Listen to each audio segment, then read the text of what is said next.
बचपन में मुझे चुड़ैलों से बहुत डर लगता था। एक बार मुझे चुड़ैल के पैर के निशान दिखे तो मैं उल्टा भागा, पर फिर मैं चुड़ैल के ही घर में आ गया। हाँ, मैं फटी में भूल गया था उसके पैर उल्टे होते हैं, तो फिर मैंने सोचा इसका पीछे से सर फोड़ देता हूँ। सर फोड़ने गया तो वो उसका मुंह निकला। फिर से भूल गया कि साली चुड़ैलों के बाल भी मुंह पे होते हैं। आदमी को पता चले तो चले कैसे। जब मैं छोटा था नींद में बिस्तर भी बहुत गीला करता था। मेरी मम्मी हमेशा गुस्सा करती थी कि सोने से पहले सुसु किया कर। अब उन्हें कैसे बताऊं, फिर गीले बिस्तर में मुझे नींद नहीं आती। बचपन में मुझे गुस्सा भी बहुत आता था, तो मेरी मम्मी ने मुझे एक रेड स्टोन की अंगूठी पहना दी, और सरप्राइजिंगली उससे मेरा गुस्सा इतनी जल्दी उतरने लग गया, क्योंकि अब मैं जब अंगूठी पहन के लोगों को पीटता था तो गुस्सा इतनी जल्दी शांत होता था। वैसे ये अंगूठी मुझे एक बाबा जी के आश्रम से मिली थी। जब मैं वो आश्रम में गया था, वहाँ एक बहुत ही हॉट सी बंदी मुझे देख के बार बार स्माइल करे जा रही थी, तो मैंने भी मौके पे चौका मारा और जल्दी से अपना नंबर पेपर पे लिख के उसकी तरफ फेंक दिया। वो बंदी ने भी बड़े प्यार से मेरा नंबर उठाया और खा लिया।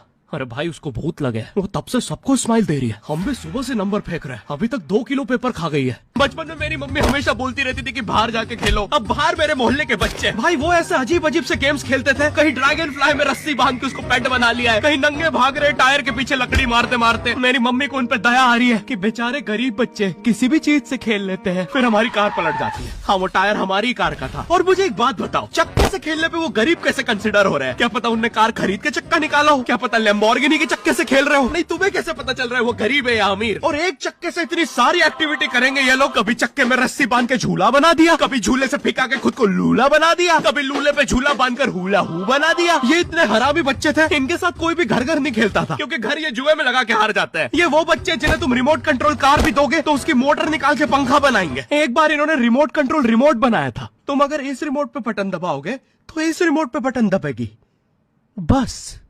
ये लोग मकर संक्रांति के दिन पतंग भी लूटते थे दुकानों से। पतंग से याद है, मैं बचपन में अपने दोस्त जनक के साथ बहुत पतंग उड़ाता था। जनक गुजराती था, और गुजराती लोग तो बहुत बड़े पतंगबाज होते हैं। वो लोग गला काटने के बाद भी काहे पोचे चिल्लाते हैं। जनक मेरे घर पे इतना बड़ा गिर्रा लेके आता था पतंग उड़ाने। उसमें पता नहीं कितने 1000 किलोमीटर का मांझा लपटा होता था। हम दोनों का सपना था उस गिर्रे की पूरी ढील देना। एक बार तो गिर्रा खाली होने ही वाला था, पर वो पतंगार तो घूम के हमारे पीछे से आ गए। हमने हमारी ही पतंग काट दी। तो इस बार हमने सोचा पतंग पूरी परपेंडिकुलर उड़ाएंगे, स्ट्रेट। हमने 2 घंटे ढील दी, वो मांझे में वेव सिग्नल आने लग गए प्राचीन भाषा में। हमें लगा हमने एलियंस ढूंढ लिया, बट फिर धीरे से वो सिग्नल क्लियर हुआ। हमें पता चला हमने कोई नासा का 100 मिलियन का टेलीस्कोप काट दिया।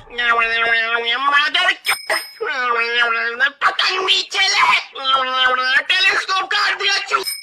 नासा का टेलीस्कोप जैसे ही नीचे गिरा, बच्चों से पहले विसरो ने लूट लिया। बहुत वियर्ड था, इतने सारे बुड्ढे छत कूद के भाग रहे थे। एक तो जनक के मांझे में इतनी सारी गठाने होती थी, वो मांझा इतना भारी हो जाता था, हम चौथे माले से पतंग उड़ा रहे, वो दूसरे माले पे उड़ रही है। बचपन में बोला जाता है किसी भी स्ट्रेंजर से बात नहीं करते, तो फिर मैं इशारे करता था। तो फिर दादी मेरे चरित्र पे सवाल उठाती थी। दादी से याद है, पुराने जमाने में एंटरटेनमेंट के लिए कुछ होता नहीं था, तो लोग 7-7, 8-8 बच्चे पैदा कर लेते थे, ताकि उन्हें जायदाद पे लड़ता देख मजे ले सके। मेरे पापा के 5 भाई